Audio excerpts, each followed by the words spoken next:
Timóteo 4, 2. Antes de nós lermos, domingo passado nós avisamos, aqui ao final do culto público, do culto solene, que tanto nessa quinta-feira quanto na próxima, as reuniões de doutrina estariam e estão a cargo do conselho. O reverendo Eudes necessitou se ausentar durante essas 2 semanas, nas quintas-feiras, e o conteúdo que ele vinha estudando da cristologia, da doutrina de Cristo, ele encerrou na última quinta-feira. E aí nessas próximas 2 quintas-feiras, hoje e de hoje a 8, nós vamos fazer uma minissérie, aí, uma série muito rápida sobre pregação. Na verdade, especificamente sobre como nós devemos ouvir a pregação, sobre qual deve ser a nossa atitude ao ouvirmos a palavra de Deus ser pregada. E hoje eu estou à frente, semana que vem será o presbítero Caio, e como eu estou iniciando, cabe a mim fazer aí os prolegômenos, né? Os livros mais antigos chamavam a introdução de prolegômenos. Então a minha função é trazer uma introdução ao tema, né? Então eu quero falar nessa noite sobre uma breve teologia da pregação. Gostaria de trazer para vocês aqui, de maneira breve, como o título já diz, de maneira sucinta, o que é pregação e como nós devemos entender a pregação da palavra de Deus. Como eu falei, nada do que nós vamos ver aqui, ou a maioria do que nós vamos ver aqui, nós já sabemos, na verdade. É mais uma recapitulação, é mais um passar de novo pelo mesmo assunto. Mas vai se tornar importante para preparar o terreno para aquilo que o presbítero Caio vai trazer na semana que vem, se Deus permitir. 2 Timóteo, capítulo 4, verso 2, vamos ler todos juntos a palavra do Senhor. Todos encontraram? Amém? Leiamos. Prega a palavra, insta quer seja oportuno, quer não, corrige, repreende, exorta com toda a longanimidade e doutrina. Amém. Nesse instante eu vou convidar o nosso irmão Flávio Oliveira, que nos eleve a Deus de uma oração, rogando a Deus que possa iluminar e aclarar as nossas mentes nesse instante.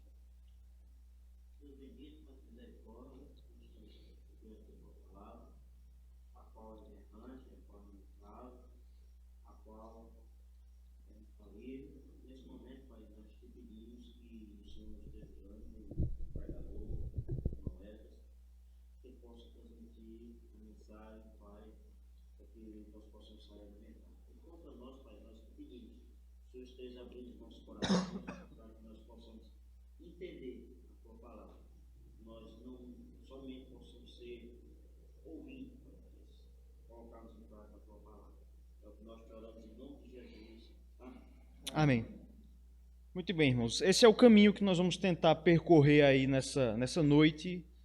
Eu quero aqui fazer um voto diante de Deus de que não serei muito extenso, não irei me demorar muito, mas nós vamos passar por esses 3 passos aí. Primeiro nós vamos ver alguma coisa sobre a importância da pregação da palavra de Deus na vida da igreja, segundo a evidência de que nós vemos especialmente no Novo Testamento. Então nós vamos ver a importância da pregação. Num segundo ponto nós iremos entender o que é pregação. Nós iremos delimitar o objeto do nosso estudo aqui, entendendo pregação, é o segundo ponto. E em terceiro e último lugar, nós vamos conceituar aqui pregação como vox dei, certo? Lá na frente eu vou explicar o que é que significa essa expressão, é possível que muitos de vocês saibam, e nós vamos seguir, se Deus permitir, esse caminho. Os irmãos podem ficar à vontade para perguntar, para tirarem dúvidas, para acrescentar alguma coisa, tá certo? A primeira coisa que nós temos que entender é que a pregação da palavra é um dos aspectos mais importantes da nossa fé. Como disse o teólogo P.T. Forsyth, ele disse o seguinte: com a pregação o cristianismo permanece de pé ou cai, porque ela é a declaração de fé. É importante, irmãos, nós entendermos nessa introdução aqui que a teologia protestante, ela historicamente, ela sempre deu muita importância à figura da pregação da palavra. Enquanto na Igreja Católica, na Igreja de Roma, os sacramentos, eles têm um destaque um tanto quanto maior, até por serem 7 lá. Enquanto a Igreja de Roma dá um destaque maior na sua vida eclesiástica aos sacramentos, O movimento protestante, desde a Reforma Protestante, ele é historicamente marcado por dar uma certa centralidade à figura da pregação. Tanto é que foram as igrejas protestantes que colocaram o púlpito de volta no centro dos seus templos. Em geral, nas igrejas romanas antes, eles ficavam em regiões laterais, em regiões mais altas, no canto dos templos, e foram as igrejas reformadas que trouxeram isso de volta para o centro. Foi um movimento geográfico dentro dos templos protestantes, mas que significava algo.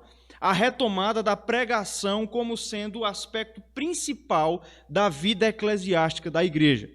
Então, por isso que esse teólogo diz isso, que com a pregação, o cristianismo permanece de pé ou cai, porque ela é a declaração de fé. O nosso Catecismo Maior de Westminster, na sua pergunta 155, ele pergunta o seguinte: como a palavra de Deus, as Escrituras, como a palavra se torna eficaz para a salvação? E aí ele traz a resposta: o Espírito de Deus torna a leitura e especialmente a pregação da palavra um meio eficaz para iluminar, convencer e humilhar os pecadores, para lhes tirar toda a confiança em si mesmos e os atrair a Cristo, para os conformar à sua imagem e os sujeitar à sua vontade. Pergunta 155 do Catecismo Maior de Westminster. Então a gente percebe pelo nosso próprio documento de fé da nossa denominação que a pregação ela ocupa um caráter e uma posição central dentro da nossa fé, dentro da vida da igreja. A confissão vai dizer vai explicar isso dizendo que é a pregação da palavra que é por meio dela que Deus convence o pecador e tira a confiança própria que o homem tem em si mesmo para que ele se humilhe diante de Deus. A confissão aqui ele está retomando aquilo que Paulo diz, escrevendo aos Romanos, que a fé vem pelo ouvir do quê? Da palavra de Deus. Mas o próprio apóstolo Paulo vai fazer a pergunta: e como ouvirão se não há quem pregue? E como pregarão se não forem enviados? E aí ele segue o argumento. Veja, para que o homem se converta é essencial que ele ouça, mas para que ele ouça é essencial que alguém pregue. Por isso, a pregação da palavra, ela ocupa uma posição central dentro da nossa espiritualidade, da nossa fé, porque nós entendemos que é por meio dela que Deus opera a salvação do homem. A pregação, irmãos, da palavra é tão importante que, na verdade, até mesmo o Senhor Jesus Cristo é descrito nas Escrituras como alguém que pregou, como um pregador da palavra. Abra sua Bíblia aí no Evangelho de Lucas, capítulo 4, verso 18. Lucas 4, 18. Quem achar pode ler. Lucas 4, 18.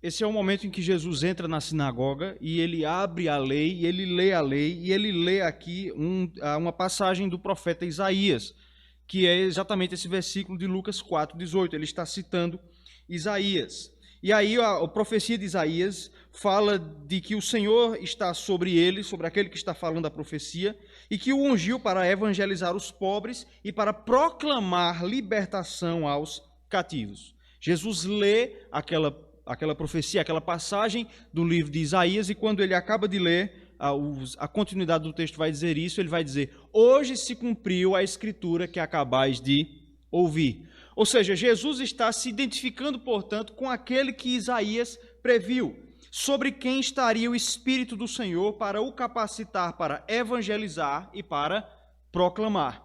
Ou seja, o Senhor Jesus Cristo ele foi especialmente capacitado pelo Espírito de Deus para ser um pregador. Jesus pregou a palavra. O teólogo A.W. Blackwood ele resume isso de maneira muito bem colocada quando ele diz que o Deus Todo-Poderoso tinha somente um filho e ele tornou-se pregador. Deus Pai teve e tem apenas um filho da sua mesma substância. E esse filho se tornou não advogado, não médico, não engenheiro, mas ele se tornou pregador da palavra. Vejam, portanto, irmãos, como Deus considera esse tema algo central e algo da maior importância. Lendo o Novo Testamento, nós, especialmente o livro de Atos, como nós vamos ver, nós percebemos que Deus projetou, o Senhor Jesus Cristo projetou a sua igreja para que ela pregasse o evangelho da salvação. Abra sua Bíblia aí em Marcos capítulo 16, versos 14 em diante.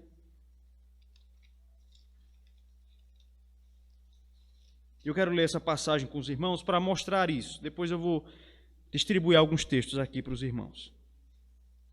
Marcos capítulo 16, de 14 a 20. É o final, é a finalização aí do Evangelho segundo Marcos. Marcos diz o seguinte: finalmente apareceu Jesus aos 11, quando estavam à mesa, e censurou-lhes a incredulidade e dureza de coração, porque não deram crédito aos que o tinham visto já ressuscitado. E disse-lhes: ide por todo o mundo e pregai o Evangelho a toda criatura.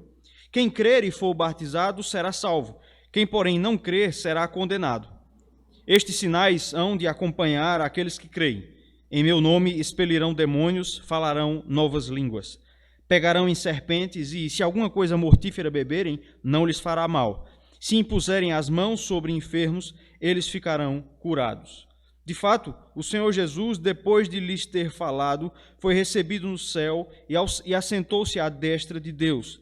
E eles, tendo partido, pregaram em toda parte, cooperando com eles o Senhor e confirmando a palavra por meio de sinais que se seguiam. Quero que você perceba que quando Marcos encerra o seu evangelho, ele parece querer deixar muito claro que a igreja avança e a igreja conduz a igreja conduz o seu proceder através da pregação da palavra. Perceba que o versículo 15 é uma repetição da grande comissão lá de Mateus. Só que Mateus traz a grande comissão de maneira mais explicada. Ide por todo mundo e fazei discípulos, batizando-os em nome do Pai, do Filho e do Espírito Santo e ensinando-os a guardar todas as coisas que vos tenho ordenado.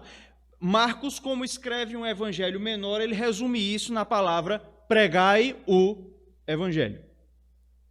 E ele insiste nessa palavra porque ele vai dizer que a ordem de Jesus é para que nós pregássemos o evangelho, e ele vai dizer que Deus concederia sinais, ou seja, milagres à sua igreja, não simplesmente para demonstrar o seu poder, mas para confirmar a palavra.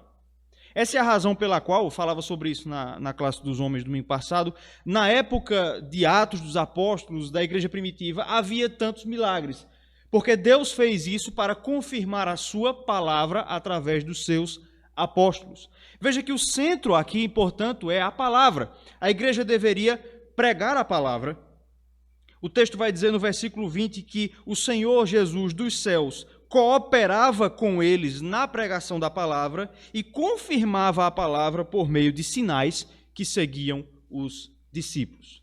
Então, em tudo isso, nós vemos que a pregação é o carro-chefe do ministério da igreja. É assim que Marcos resume. A igreja cresce através da pregação da palavra. No Evangelho, ou melhor, desculpem, no livro de Atos nós vamos ver uma série de demonstrações disso. Vou começar a passar alguns textos agora. Diácono Everaldo, por favor. Atos capítulo 2. Eu vou mudar aqui. Atos capítulo 4, verso 31. Socorro Feitosa, Atos capítulo 8, verso 4. Rejane, Atos capítulo 11, versos 19 a 22. Dona Socorro Moraes, Atos capítulo 13, 42 a 44. Gislene, Atos 18, 28. Zé Maria, presbítero Zé Maria, Atos 28, 30 e 31. Aqui são vários textos, irmãos, em que Lucas, que é aquele que escreve o livro de Atos, vai mostrar de maneira clara que a pregação da palavra seguia a igreja primitiva e ela que possibilitava que a igreja primitiva fizesse tudo o que fez e que o evangelho crescesse. A primeira evidência que nós vemos aí, antes de começarmos a ler os textos, é que a primeira conversão em massa que nós vemos no livro de Atos foi precedida de uma pregação da palavra. É por isso que eu não passei esse texto, porque é muito longo. Mas antes que 3.000 se convertessem, logo depois do Pentecostes, o que foi que houve? Houve uma pregação, houve um sermão acerca da palavra de Deus através do apóstolo Pedro. O Espírito de Deus desce sobre a igreja e aí aqueles que ainda eram incrédulos disseram, eles estão embriagados. E aí Pedro toma a dianteira, não se trata disso. E aí ele prega a palavra e depois disso o texto vai dizer 3.000 se convertem. A primeira grande conversão em massa, portanto, da igreja do Novo Testamento foi precedida de pregação da palavra. Mas não apenas isso. A pregação capacitou a igreja primitiva a suportar as perseguições e exercer a caridade. Atos 4:31.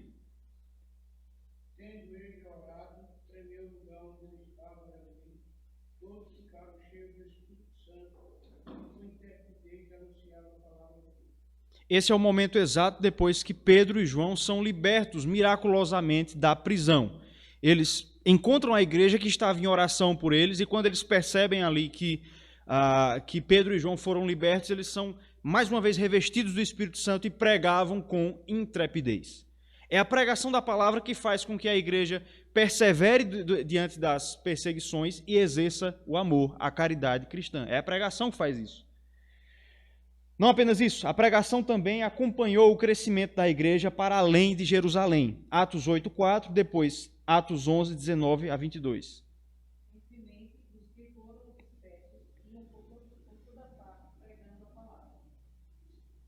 11:19 a 22.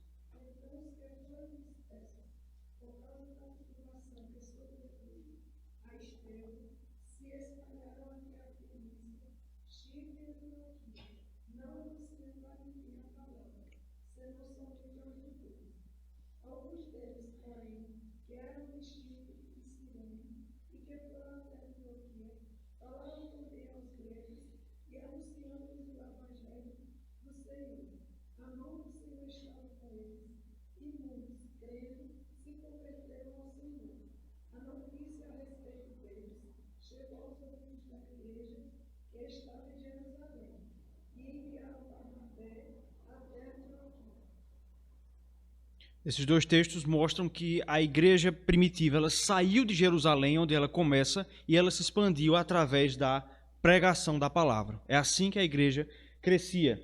A pregação da palavra também fez com que uma cidade inteira a rodeasse e fosse ter com o apóstolo Paulo. Atos 13, 42 a 44.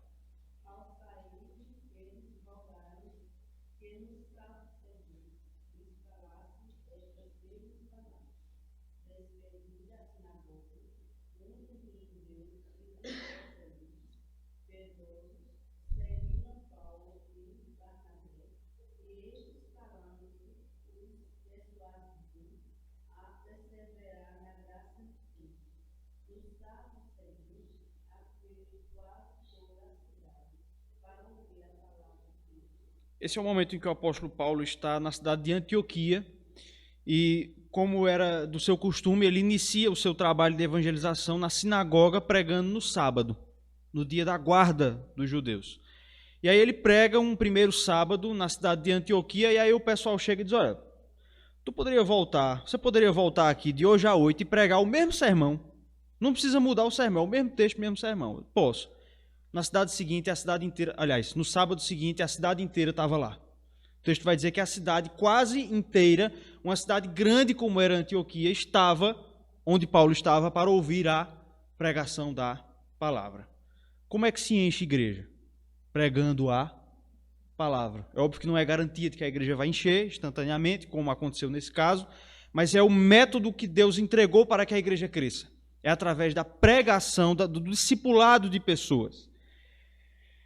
Nós vemos ainda, meus irmãos, que a pregação libertou os judeus do legalismo do judaísmo. Atos 18, 28.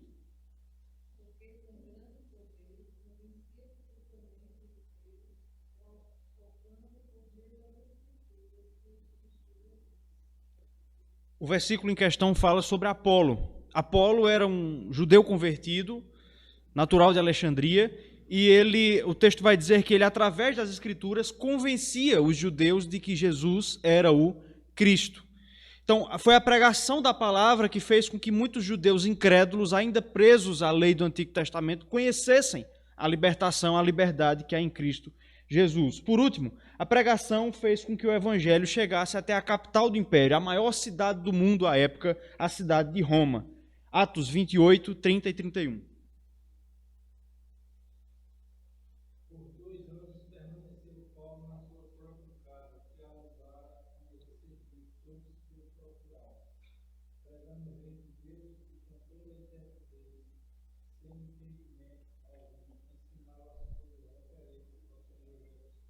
Essa é a última prisão de Paulo narrada no livro de Atos, a sua prisão domiciliar em Roma. Ele fica 2 anos ali. O texto vai dizer que ele prega a palavra incessantemente para toda a guarda pretoriana pelo espaço de 2 anos. Dizem os comentaristas que a guarda pretoriana era formada de 9.000 homens. Paulo evangelizou pelo menos, porque é de se supor que ele também pregou para outras pessoas além da guarda pretoriana onde ele estava, pelo menos 9.000 pessoas. E é assim que depois, quando ele escreve uma de suas cartas, ele vai dizer: os da casa de César vos saúdam. Ou seja, a igreja em Roma iniciou-se através da pregação do apóstolo Paulo. Então nós vemos aqui, irmãos, todas essas coisas são coisas conhecidas dos irmãos, a gente sabe disso. Mas é importante a gente fixar isso. A igreja cresceu, a igreja primitiva cresceu e atingiu vastas regiões, o império inteiro, porque aquela era uma igreja que estava embebida na pregação da palavra. Tudo que eles faziam tinha pregação no meio. Eles pregavam a palavra. Eles estavam embebidos na tarefa de meditar nas Escrituras. Era uma igreja que fazia isso em todas as suas programações. Essa, meus irmãos, é a importância da pregação. É simplesmente por isso. É por isso que é importante nós pensarmos nesse assunto, porque essa é a vida da igreja. Porque uma igreja que investe em pregação, porque uma igreja que vive a proclamação da palavra, ela vai experimentar crescimento em meio a dificuldades, mas ela vai crescer, ela vai se solidificar, enquanto que uma igreja que não faz isso vai passar por muitos mais problemas do que talvez fosse necessário. Depois que nós vimos então a importância da pregação, nós precisamos começar a entender então pregação. E aqui eu vou começar a ser um pouco mais detido no que eu vou falar. Nós lemos todos esses textos em Atos e eles mostram diversos momentos em que crentes, em que líderes da igreja primitiva pregaram o evangelho. Entretanto, nessa noite, e acredito que também para efeito do estudo da semana que vem, nós precisamos delimitar mais estritamente o que nós entendemos como pregação. Deixa eu tentar explicar de maneira mais clara. Nesse estudo, nós não iremos tratar sobre pregação de maneira genérica, ou seja, sobre todo e qualquer ato de falar sobre a palavra de Deus. Qualquer proclamação da palavra em qualquer contexto. Não. Nesse estudo, nós iremos falar sobre pregação em um sentido mais estrito. Que sentido é esse? Eu coloco aí no slide. Para fins do presente estudo, queremos conceituar pregação não como o ato genérico de anunciar verdades bíblicas em todo e qualquer contexto, mas sim como um ato formal que tem lugar no culto público solene prestado a Deus no dia por ele designado. Preste bem atenção. Existe pregação e existe pregação. Em um certo sentido, toda vez que nós falamos sobre a palavra de Deus, nós estamos pregando. É nesse sentido que Marcos fala lá em Marcos 16, ide por todo mundo e pregai o evangelho. Essa ordem é para todos os cristãos. Ela foi dada no primeiro momento, obviamente, ao colegiado apostólico, mas ela se estende a toda a igreja. É a obrigação de todos nós pregarmos o evangelho. Então, em toda e qualquer ocasião em que a gente fala sobre a palavra de Deus para alguém, em um certo sentido, aquilo é pregação, porque você anunciou a palavra de Deus. Mas eu quero que vocês entendam que para este estudo nós não iremos falar sobre esse tipo de pregação. A pregação informal, a pregação que ocorre no dia a dia. Não, nós iremos falar sobre a pregação formal. A pregação que ocorre num momento específico, que é o momento do culto público que nós prestamos a Deus no dia por ele designado, que é o primeiro dia da semana. E aqui cabe uma diferenciação. Pessoal, eu vou caminhar devagar aqui. Se alguém tiver alguma dúvida, pode perguntar, certo? Que a gente vai precisar fixar bem algumas coisas. Nesse ponto, a gente precisa fazer uma diferenciação, que eu coloco aí, entre culto da vida e culto público. Esse é um tema que muitas vezes nós evangélicos misturamos muito. Existem alguns ditados que a gente assimila no evangelicalismo que nem sempre são precisos, nem sempre estão corretos. Por exemplo, um deles é o que diz que a vida é um culto. Isso é verdade, mas a gente precisa ter a ideia de que existe o culto da vida, mas existe o culto público, o culto formal que é prestado a Deus. Vejam que muitas vezes a gente tem o costume de dizer, quando o culto solene acaba, às vezes as pessoas dizem, eu não vou dizer que o culto vai acabar, vamos dizer que o culto vai suspender. Termina o culto da igreja, começa o culto da vida. Esse tipo de frase ela está correta, mas a gente precisa ter em mente que há uma diferença entre o culto da nossa vida, a nossa vida como um culto a Deus, como serviço a Deus, mas também o momento do ajuntamento do povo de Deus. E sobre esse tema, irmãos, eu quero recomendar uma literatura muito pequena, que é essa aqui. É uma carta pastoral que a Igreja Presbiteriana fez em 2010 e publicou através da editora Cultura Cristã. O nome do livro é Carta Pastoral e Teológica sobre Liturgia na IPB. E no começo desse documento, o Supremo Concílio, através da sua comissão executiva, da comissão, aliás, que tratou do tema e cujo relatório foi aprovado, trata sobre exatamente isso, sobre a diferença entre culto da vida e culto público formal. Na cartilha, nessa carta, culto público é definido da seguinte maneira: o culto público é o ajuntamento solene do povo de Deus, convocado para reunir-se em dia, hora e local estabelecidos com o objetivo de prestar serviço espiritual a Deus. Carta Pastoral e Teológica sobre Liturgia na IPB. Então, o culto público, o culto formal é esse. E aqui cabe a gente já começar a fazer uma diferenciação. Nem toda programação que a igreja faz é culto. Vejam, culto nesse sentido mais estrito, culto público. É culto enquanto parte da nossa vida. Mas nem toda programação que a igreja faz é culto público. Por exemplo, essas reuniões que nós temos, a reunião da terça-feira, a reunião da quinta-feira, as reuniões das sociedades internas, elas não são culto. Não são culto público. Por quê? Porque elas têm finalidades específicas. A reunião da terça-feira, a sua finalidade é que nós oremos. A finalidade da reunião da quinta-feira é ter um estudo da palavra de Deus. A reunião das sociedades internas, o seu objetivo é exercitar a comunhão, é ter um momento de congraçamento entre os irmãos. Eles têm objetivos mais setorizados, o culto público não. O culto público, o seu objetivo é prestar serviço espiritual a Deus. A escola dominical também não é culto nesse sentido, porque ela tem um objetivo, ela é uma escola. É uma escola. Tem salas, tem matrícula, a gente vem, nós fazemos um momento devocional, mas depois cada um vai para a sua sala.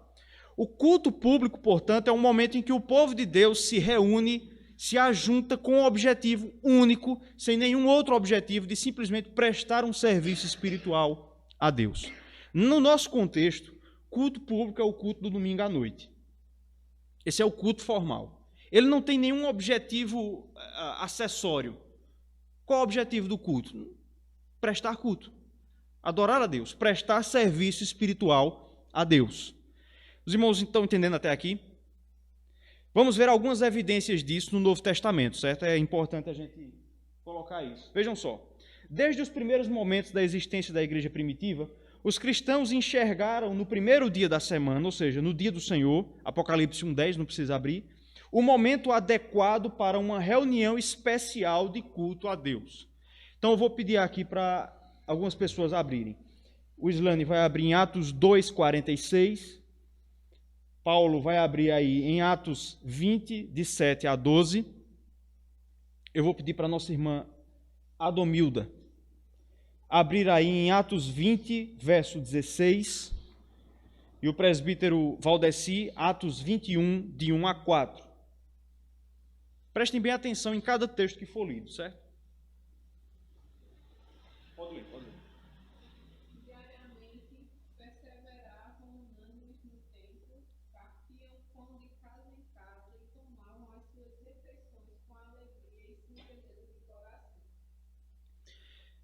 quero que vocês guardem bem esse texto, certo? O texto vai dizer que os irmãos da igreja primitiva, eles se reuniam todos os dias.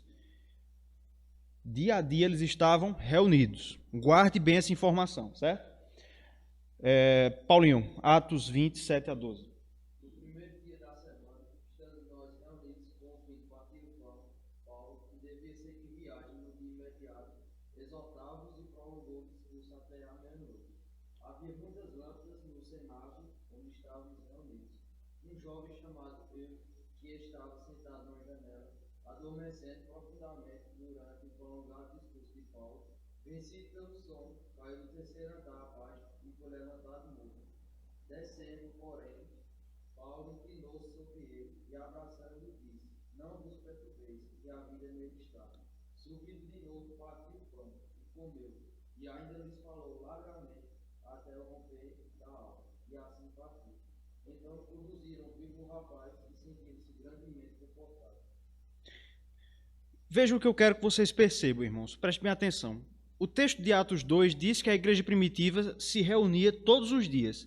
Mas no primeiro dia da semana aconteciam algumas coisas diferentes.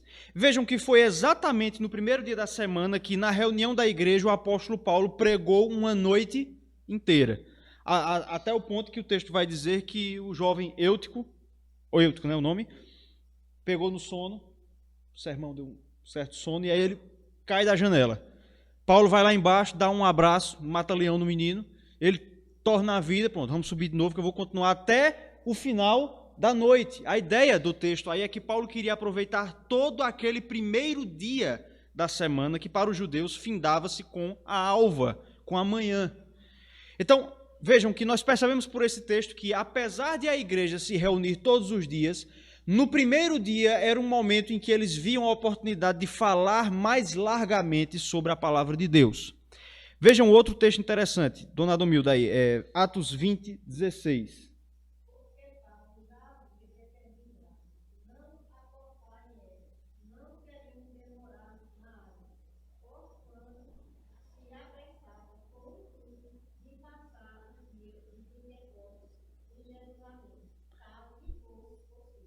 Veja, Paulo está voltando da sua terceira viagem missionária e o texto diz que ele estava com pressa.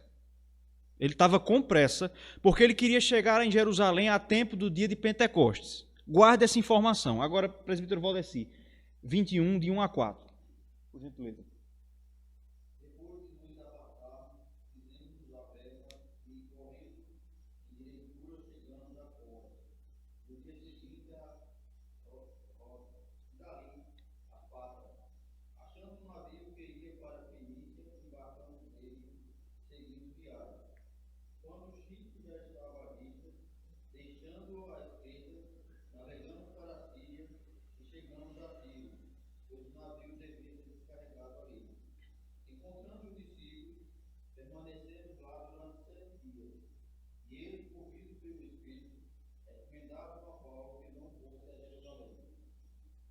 Vejam só, o texto anterior, alguns versículos antes, Lucas registra que Paulo estava com pressa.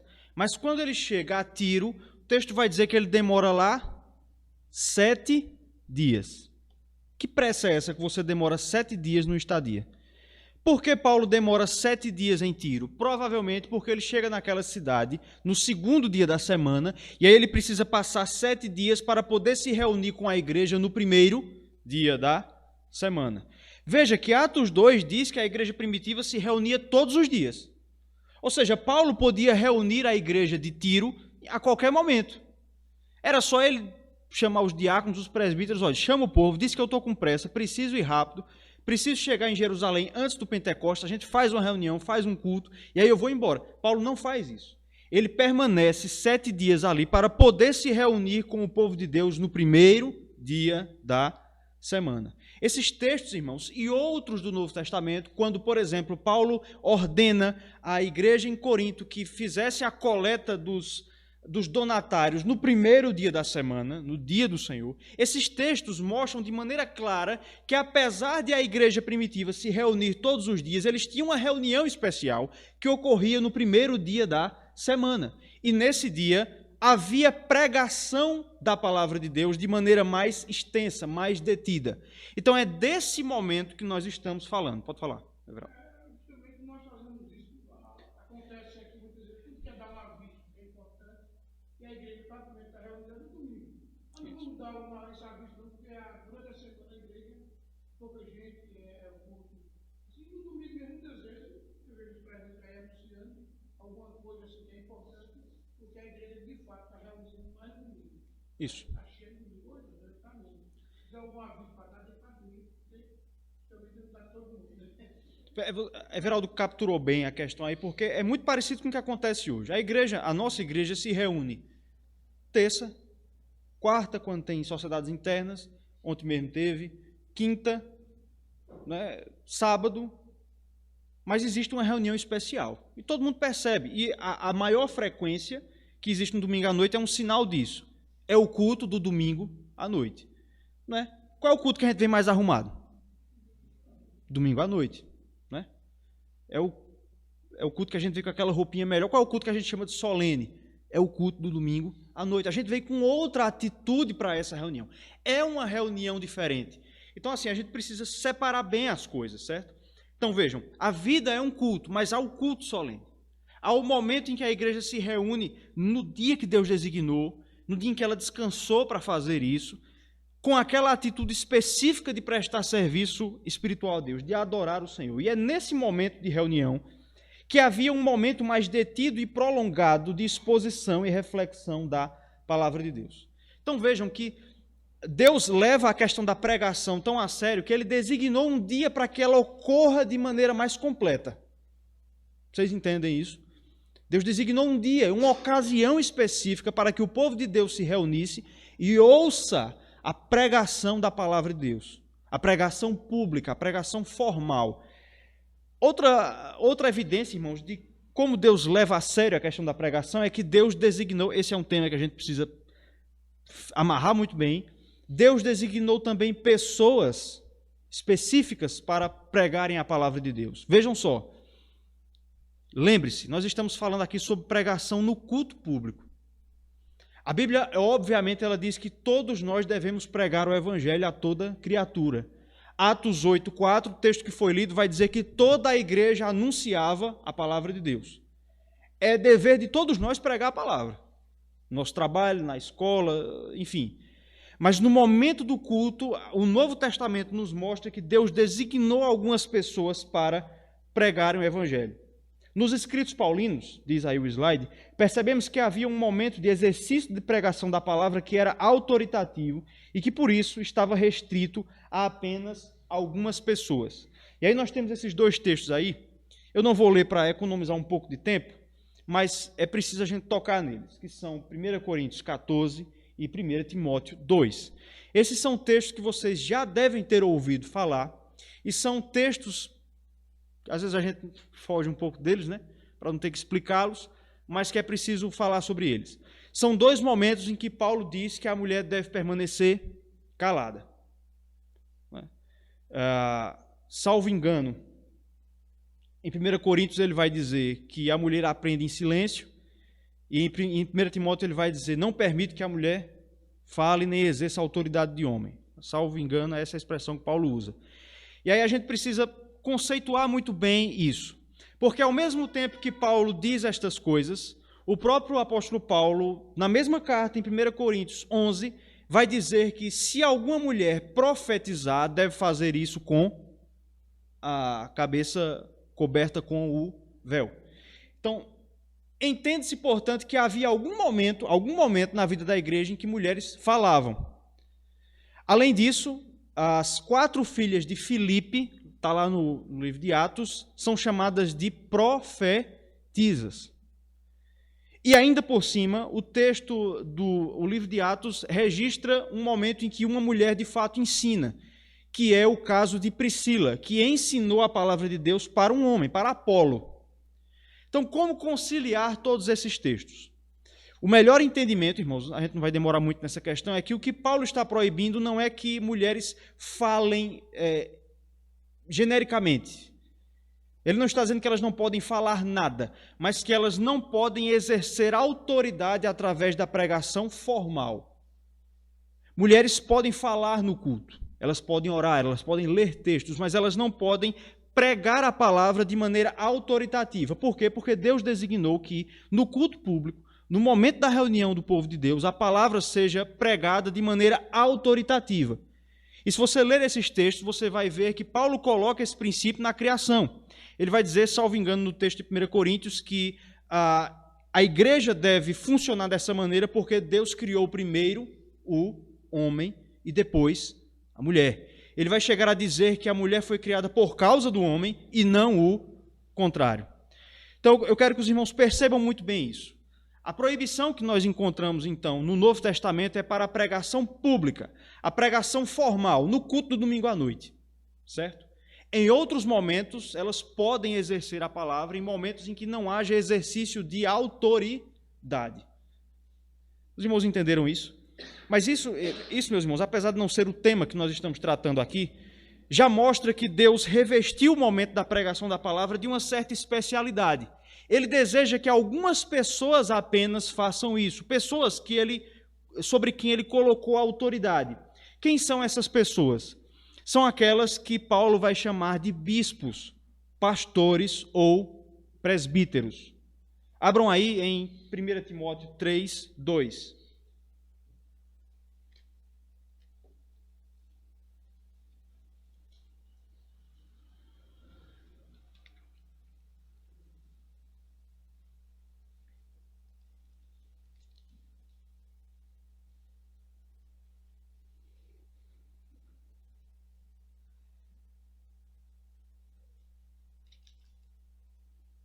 Veja que Paulo vai dizer, é necessário, portanto, que o bispo, no contexto aqui, o presbítero, o pastor, seja irrepreensível, esposo de uma só mulher, temperante, sóbrio, modesto, hospitaleiro, apto para ensinar. Então ele vai dizer, apto para ensinar. Volte a sua Bíblia aí, volte uma página e vá para o capítulo 2, verso 12. Veja que Paulo vai dizer o seguinte, e não permito que a mulher ensine, nem exerça autoridade de homem, esteja, porém, em silêncio. É exatamente isso que Paulo está dizendo. No contexto da igreja, mulheres não podem ensinar de maneira a exercer autoridade sobre homens. É isso que Paulo está proibindo. Mas, alguns versículos depois, ele vai dizer quem pode ensinar. Ele falou em 2,16 quem não pode. Agora ele vai dizer quem pode. E quem pode? O bispo, o presbítero. Os presbíteros da igreja, eles são especialmente chamados por Deus para a pregação autoritativa, a pregação do culto público, o momento em que a palavra de Deus é anunciada com autoridade. Há outros textos que nos mostram isso. Abram aí, ainda em 1 Timóteo, capítulo 4, verso 6. Paulo está falando com Timóteo, que era um presbítero, era também um pastor. Ele diz o seguinte, expondo estas coisas aos irmãos, serás bom ministro de Cristo Jesus, alimentado com as palavras da fé e da boa doutrina que tens seguido. Qual o papel do presbítero, portanto? Alimentar as ovelhas com a palavra da fé. É função mais primordial dos presbíteros alimentar o seu rebanho com a palavra de Deus. Versos 13 e 14, ainda de 1 Timóteo, capítulo 4. Até a minha chegada, aplica-te à leitura, à exortação, ao ensino. Não te faças negligente com o dom que há em ti, o qual te foi concedido, mediante profecia, com a imposição das mãos do presbitério. Paulo diz aqui a Timóteo que ele deveria ler a palavra, exortar com a palavra e ensinar com a palavra. Por quê? Porque ele havia sido designado para aquilo, pelas mãos do presbitério. O que é presbitério? Presbitério é um conjunto de presbíteros. Ou seja, a igreja ela é equipada com homens que são designados através da imposição das mãos para o ministério da palavra, para a pregação autoritativa, pública da palavra de Deus. E esses homens são os presbíteros da igreja de Deus. Eles devem se dedicar especialmente a isso. Pedi para o presbítero Caio aí abrir em Atos 6, 4. Atos capítulo 6, verso 4.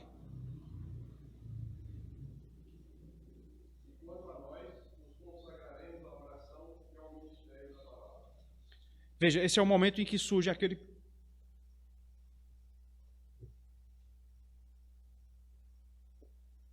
Surge o problema relacionado à distribuição das doações na igreja, porque as mulheres dos helenistas estavam sendo preteridas. E aí as pessoas procuram os apóstolos para resolver o problema. Os apóstolos dizem, olha, não tem como a gente se envolver, a gente não pode servir às mesas, porque nós precisamos nos dedicar à oração e à palavra. E aí eles dizem, procurem, elejam aí 7 homens cheios de espírito e de sabedoria, que são os diáconos. Então, no texto aí, apóstolos, mas por tabela, nós entendemos que também os presbíteros, que são aqueles que têm a atribuição da palavra, eles devem se dedicar a isso, a oração e a pregação da palavra. Esse é o principal ministério dos presbíteros na igreja, é estudar a palavra para pregá-la e para ensiná-la. Esse é o dever deles. Eles devem muitas vezes se abster de outras coisas para se dedicar a isso que é a sua prioridade, se isso for necessário. Então Deus equipou a sua igreja, meus irmãos, com homens especialmente preparados para isso. Então pregação, como nós estamos conceituando aqui, é exatamente isso. O nosso Catecismo Maior, na pergunta 158, ele traz exatamente essa questão. Por quem a palavra de Deus deve ser pregada? Novamente, a confissão está falando aqui da pregação no culto público. Não é na pregação evangelística, na pregação no trabalho, na reunião da mocidade. Não, é no culto público, do dia do Senhor. Os irmãos estão entendendo bem isso, né? Está tranquilo isso, né? Quem deve pregar a palavra, então, de maneira autoritativa no culto que é prestado a Deus? A palavra de Deus deve ser pregada somente por aqueles que têm dons suficientes e são devidamente aprovados e chamados para o ministério. Leia-se os presbíteros da Igreja de Deus. A Igreja Presbiteriana, interpretando essa pergunta do catecismo, diz que na nossa denominação podem pregar no culto público pastores, presbíteros e seminaristas com licença para pregar. São esses 3 que podem pregar no culto público solene a Deus. Então, meus irmãos, nós temos que identificar então pregação como esse momento. Traduzindo aqui, como diria Buiú, traduzindo, é o culto domingo à noite. Quem pode pregar no culto domingo à noite? O que é pregação do culto domingo à noite? É a proclamação autoritativa da palavra de Deus, feita por alguém chamado e ordenado para isso. Ok? E agora o último ponto, para a gente caminhar, pode falar, Socorro.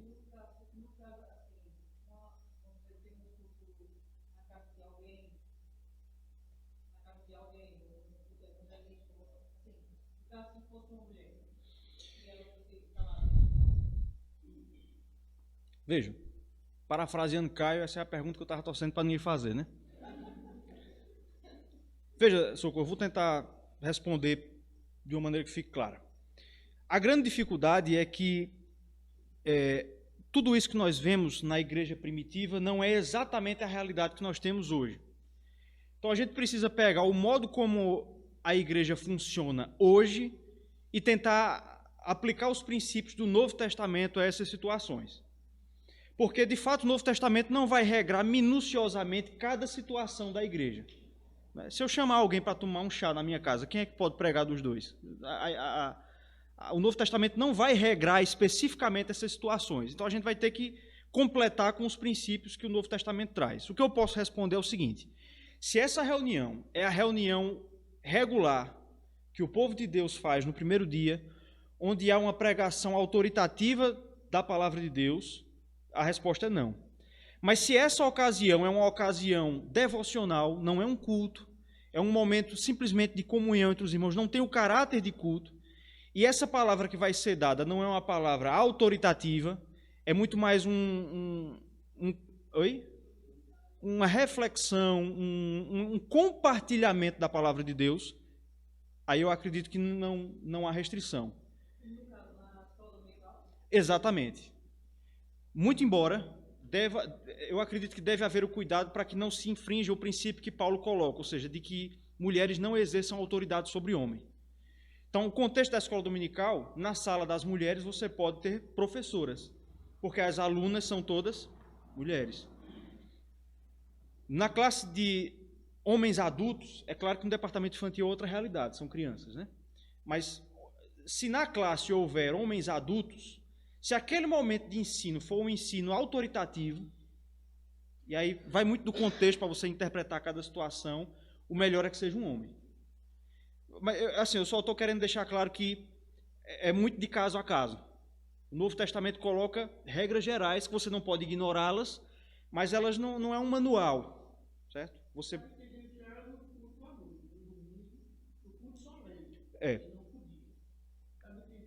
a princípio é nessa ocasião, mas em outras ocasiões, se houver exercício de autoridade, se for um ensino autoritativo, não pode. Isso. Se for autoritativo o ensino, não, a princípio a resposta é não. Por exemplo, vamos colocar aqui, culto doutrina. Culto doutrina. Não, sim. Mas suponhamos que a igreja não tem um templo. Então os cultos são feitos nas casas dos irmãos. Se houver uma reunião de doutrinação, o ideal é que um presbítero da igreja seja responsável por isso. Agora, culto de aniversário de alguém, que a gente chama de culto assim, entre aspas, né? Essas situações aí não entra esse princípio. Mas não é esse o caso, certo? O ponto aqui não é que homens sejam superiores à mulher.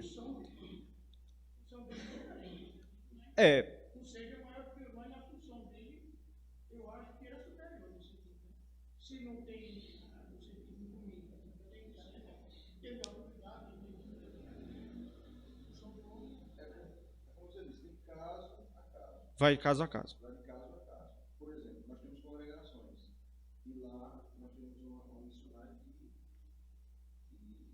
que dá estudo, né? Mas quando, por exemplo, é um culto de ceia, geralmente vai o presbítero ou o pastor. Pronto, essa situação que você falou aí, ela foi exatamente essa situação que foi colocada em pauta na última reunião do Supremo Concílio reunião ordinária em 2018.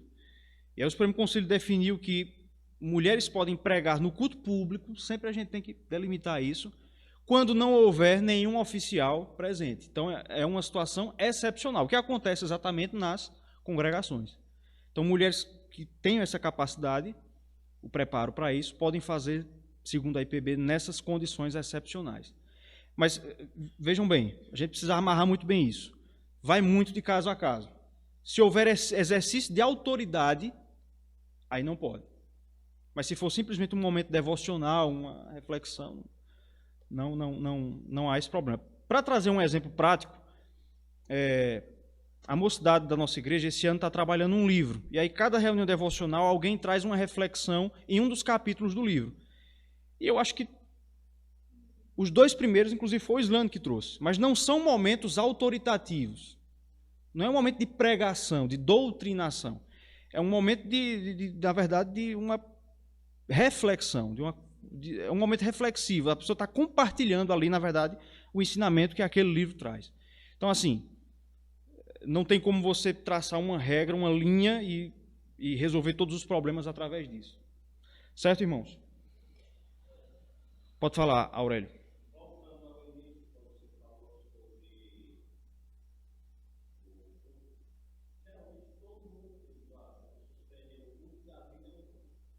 Isso.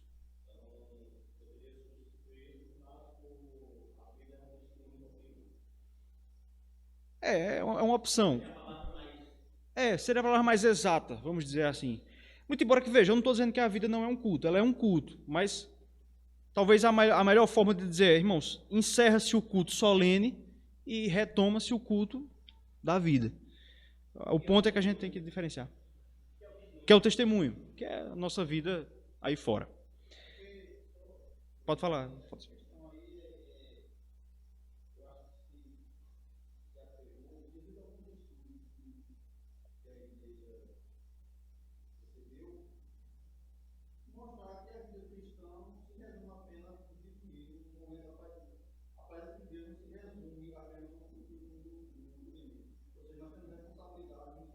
Isso.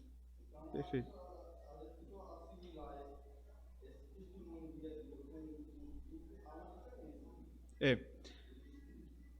como a maioria de nós viemos de uma realidade católica, onde há uma separação abrupta entre o culto ou a missa, o culto, né, na compreensão deles, dentro da igreja e fora, não em todos os casos, mas muitas vezes não tem nada a ver com o que se faz dentro da igreja, como a gente veio desse extremo, às vezes se parte também para o outro extremo, de não se fazer essa diferenciação. Há uma certa diferença entre o momento cultico da igreja e o culto da vida, o culto do testemunho, como a Aurélio falou, lá fora. Tá.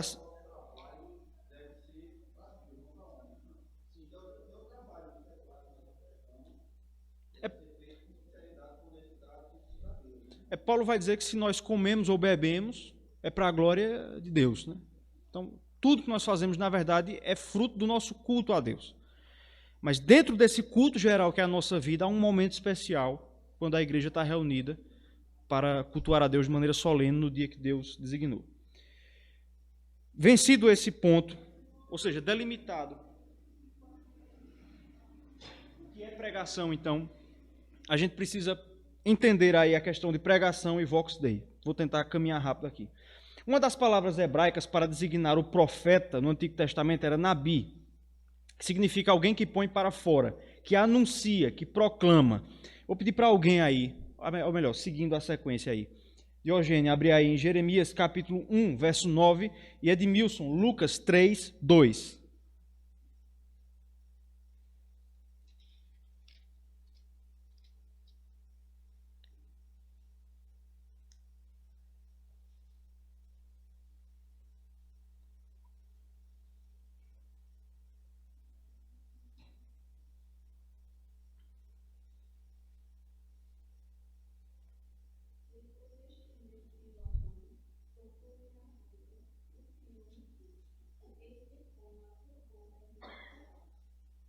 Veja, esse é o momento em que Deus chama Jeremias para o ministério profético. Ele diz que iria colocar na boca de Jeremias as suas palavras. Esse mesmo princípio ele é apreendido por Lucas ao falar sobre o chamamento de João Batista. Lucas 3, 2.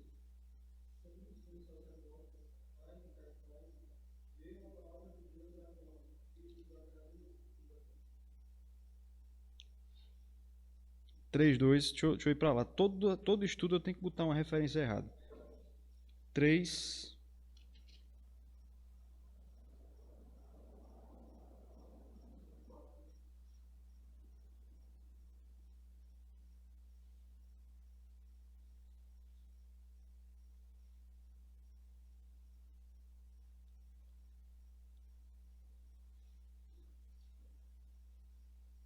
Realmente eu perdi esse texto. Mas o ponto, tanto em Jeremias quanto em João Batista, é que aquele que prega, ele é chamado para falar não as suas palavras, mas a palavra de Deus. Caminha aí agora para 1 Timóteo, capítulo 4, verso 13. Paulo vai colocar isso em relação a Timóteo.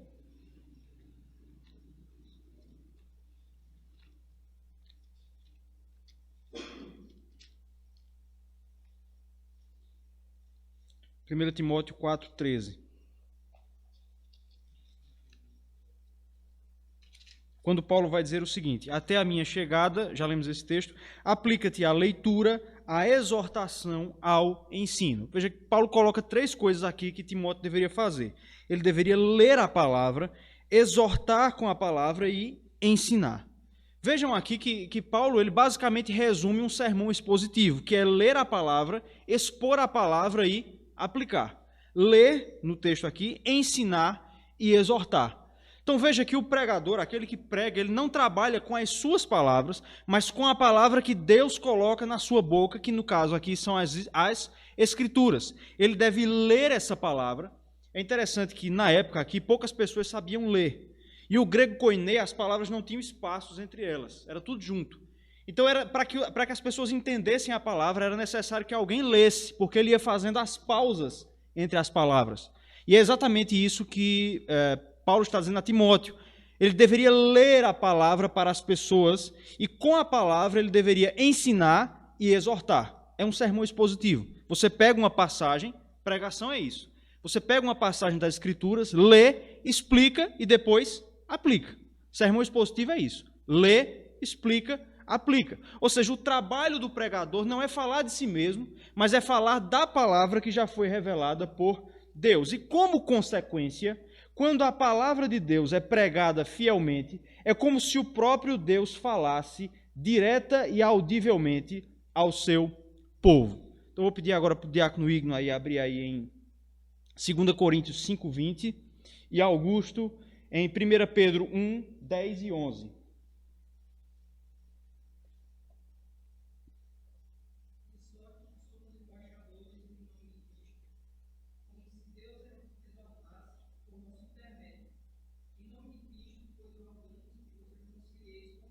Veja que Paulo diz que eles, os apóstolos, eram embaixadores de Cristo, como se Deus mesmo falasse por seu intermédio. Ou seja, quando os apóstolos ensinavam de acordo com a revelação de Jesus Cristo, Paulo está dizendo que é o próprio Deus falando ao seu povo. Pedro aplica esse mesmo princípio em relação aos profetas do Antigo Testamento. 1 Pedro 1, 10 e 11. Tomara que esteja certo.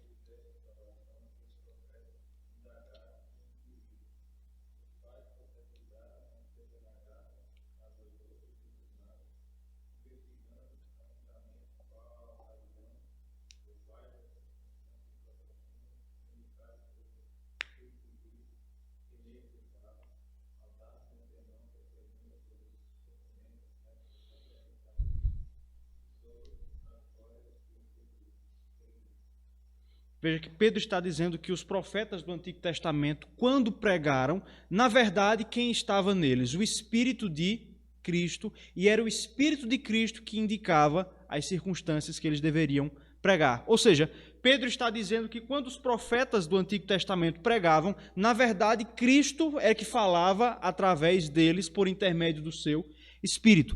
Então, esses dois textos aliam a ideia de pregação com Vox Dei. O que é Vox Dei? Voz de Deus. Ou seja, o que as Escrituras nos ensinam é que quando a palavra é pregada de maneira fiel, é como se o próprio Deus estivesse falando. Vejam que eu não estou dizendo que quando o indivíduo sobe ali atrás, baixa uma coisa nele que ele fica infalível, né? Quando ele fala ex cátedra, ele é infalível. Não, não é isso.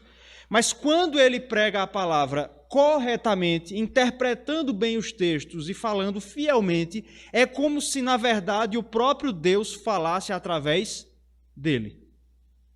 Lutero colocou isso de maneira muito bem colocada quando ele diz o seguinte, isso é uma frase de Martinho Lutero: quem está falando na pregação? O pastor? De modo nenhum.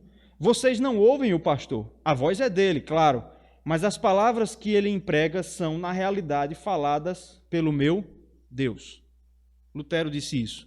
Assim, irmãos, é interessante percebermos que a palavra de Deus, ela se revela de três formas.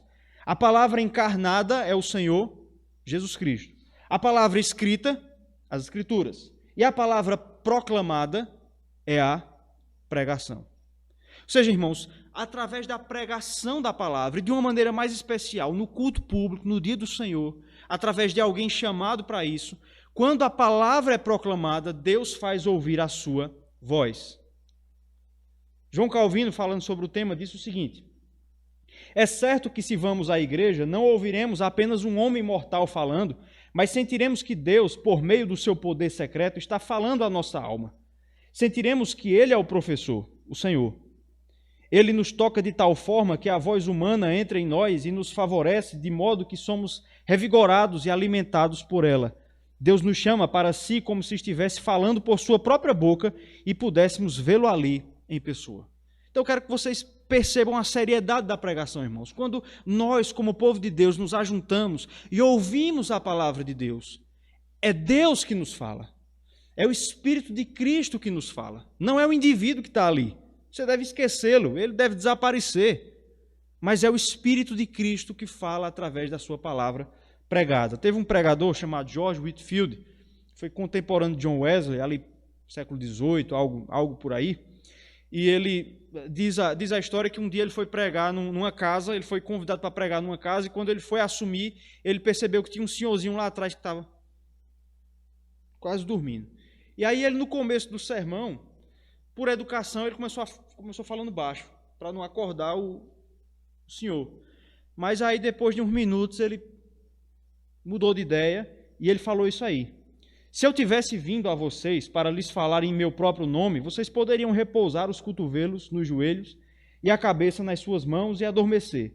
Mas cheguei até vocês em nome do Senhor Deus dos Exércitos, e por isso preciso da sua atenção e a exijo. E aí diz a história que nesse momento ele estava num balcão de madeira, ele deu um pisão e bateu o palmo, e o senhorzinho despertou e aí ele continuou a pregar. É óbvio que a atitude de Whitefield provavelmente foi muito exagerada, mas é fruto, irmãos, da compreensão que as gerações anteriores a nós tinham de que quando a palavra de Deus está sendo pregada, Deus está falando ao seu povo. E aqui eu já estou no final, acho que esse é o último slide. Eu queria trazer algumas aplicações disso, irmãos. Se nós entendêssemos isso, que no culto ao Senhor, Deus nos fala através da sua palavra pregada, nós provavelmente mudaríamos algumas coisas que nós fazemos. Imagine vocês que eu estou conversando aqui com o André. Todo mundo vai entender essa aplicação que eu vou trazer, certo? Estou conversando aqui com o André, agora ele está falando comigo, aí do nada eu. André, ia gostar? Provavelmente ele ia ficar muito chateado. Socorro Everaldo, que estava vendo a situação, que é bom dizer. O presbítero não é educado. Tem pai e mãe não. Teve educação não. Mas veja, irmãos, que é exatamente isso que nós fazemos com o Senhor Deus muitas vezes. Eu não estou dizendo aqui que é proibido sair da igreja na hora do sermão. Mas se nós entendêssemos isso, nós faríamos isso com muito mais dificuldade, somente em último caso. Porque é Deus que está nos falando. Você pode sair do templo se isso for necessário. Mas assim que for possível, retorne. E ainda que você saia, faça de tudo para que você ainda esteja ouvindo o que está sendo dito. É por isso que a igreja colocou aqui para as mães uma caixa de som aqui, é para isso. Eu deixei de ficar ali em cima na hora do sermão por algumas razões. Primeiro, para sentar aqui, porque você fica olhando de frente quem está pregando. É melhor, porque a pessoa está falando com você realmente. Mas também por causa de algumas coisas, irmãos. E aí vem uma palavra pastoral. Foi para não ver algumas cenas que eu vejo às vezes. Irmãos, é necessário ensinar os nossos filhos de que Deus fala ao seu povo no dia do Senhor, na pregação da palavra. É impressionante como muitas pessoas saem da igreja com muita facilidade por causa das crianças. E ao saírem, em muitos e muitos casos, elas não se preocupam em acalmar a criança e voltar. Muitas e muitas vezes eu já vi aqui pais e mães ficarem ali brincando com as crianças, botando duas crianças para brincar, ensinando a criança a andar na calçada. Meus irmãos, Deus está nos falando. Deus está nos falando. Próximo domingo, tente ter isso em mente. Se você tiver isso em mente, você vai tentar controlar mais o sono. Você vai tentar dormir mais à tarde para controlar mais o sono. Se você tiver isso em mente, você vai no banheiro antes de começar o culto. Você vai trazer um copinho d'água, uma tapaué, para ter a sua aguinha ali. Pense nisso, que Deus quer falar ao seu coração. Que Ele quer falar com o seu povo. Depois, irmãos, a gente pergunta por que é tão difícil colocar os princípios da palavra de Deus em prática durante a semana.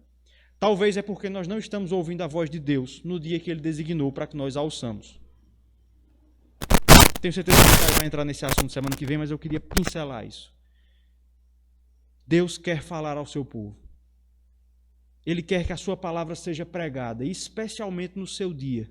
No dia que o povo de Deus se regozija no Senhor, Deus quer falar ao seu povo. Quem tem ouvidos, ouça. Amém?